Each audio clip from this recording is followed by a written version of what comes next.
Before Alicia could respond, Eddie was left in the wake of a sonic boom. Before him, Malikite stood unobstructed. Off in the distance, a huge explosion marked the location of Alicia. The ground trembled, and the air roared with demonic presence as evident. Eddie broke eye contact with Malikite to see his daughter, still resting peacefully with her sword in her hands. Another bright flash followed by more explosion. Eddie tried to follow the conflict to assess the pandemonium, but was unable to do so behind him. A huge amount of pressure built up instantly. The presence of Master Alicia could be known by Eddie. Heightened senses, cloaked in dragon feathers, bothers, armor, and wielding a fan blade of exquisite craftsmanship. Master Alicia overflowed with raw power. The carnage around Eddie was too fast to track his reaction time, was sluggish in comparison. Alicia was engaging an enemy of unsurpassed skill and power. But who? Before him, the ground erupted. Alicia, by her throat, slammed Kiara onto the soft soil before Eddie's feet in an instant. 7 dragon feather daggers surgically stabbed into presence points into Kiara Mare's body, and without hesitation, the shattered remains of Notice was ripped from Eddie's hands and thrusted into Kiara's chest by her own maternal parent. There was no time for Alicia to think or second guess, yet the present was the time for regret and mourning as tears run down the master's face as she looked into the lifeless eyes of her demonic daughter. Kiara lies before Eddie, a broken shell crushed by the Galactic Grand Master. Malikite stood still behind the Grand Master, his armor still polished and shining in the Bosca sun. Disbelief was the only thing Eddie could feel. His wife and his daughter were both dead before him, and it hurt him, and it hurt in a way that physical combat simply did not compare. Kiara began to spit up blood as her body began to move. More demonic laughter. Yes, she will do. Kiara spoke, grinning wide. A look of shock flowed over Alicia's face. You again, child. Kiara spoke with a demonic tone, addressing Master Alicia.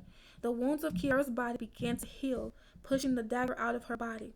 I told you that without your husband you cannot defeat me. Frozen in shock, Eddie stood by as Alicia threw several earth-shattering blows. But all were deflected this time by Kiara. A final blow caught and held onto Alicia's wrist. With bone-crushing force, but Alicia did not cry out. She began to assault her daughter with her free hand.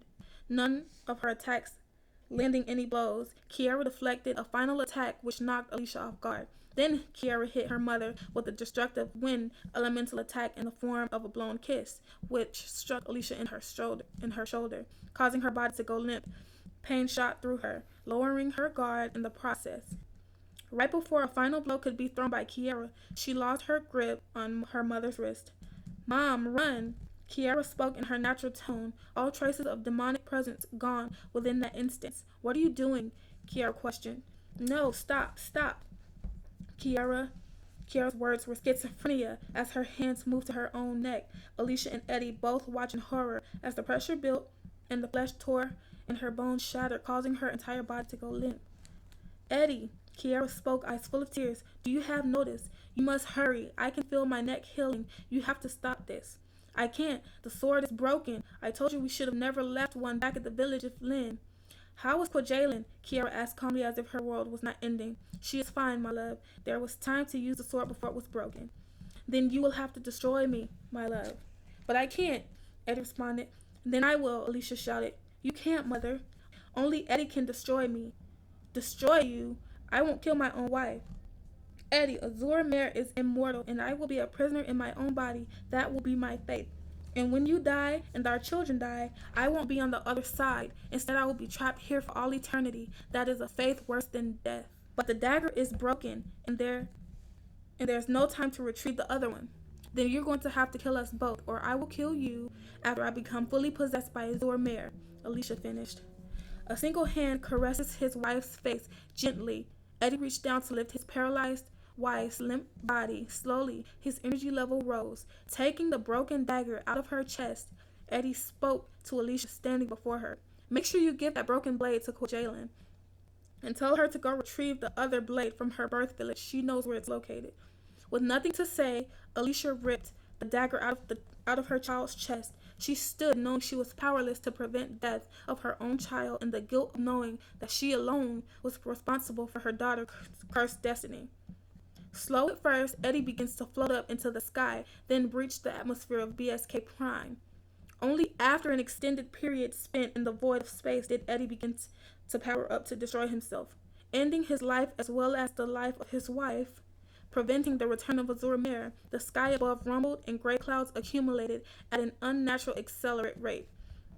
Lightning flashed and thunder rippled through the atmosphere.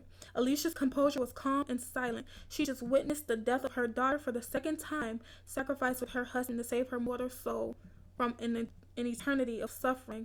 This understanding fueled the eccentric weather on Bosca Prime. As a special talent, Grand Master Alicia possessed the ability to influence global climate and weather by her will alone. It is an ability that she has possessed for as long as she has lived, so natural that the very planets were instead weeping for her. As the Grand Master of Wind contemplated, it took on the form of a torrential downpour which soaks everyone and everything, turning the soft, fertile soil, muddy, huge pools of water coalesce everywhere, motivating Alicia to assist in retrieving Kwajalynn from one such large pool of water. Moving quietly across the dormant landscape to where her resting granddaughter lay, being closely eyed by Malikite, Alicia assesses the full extent of Kwajalynn's recovery, getting a feel of the damage done to her body.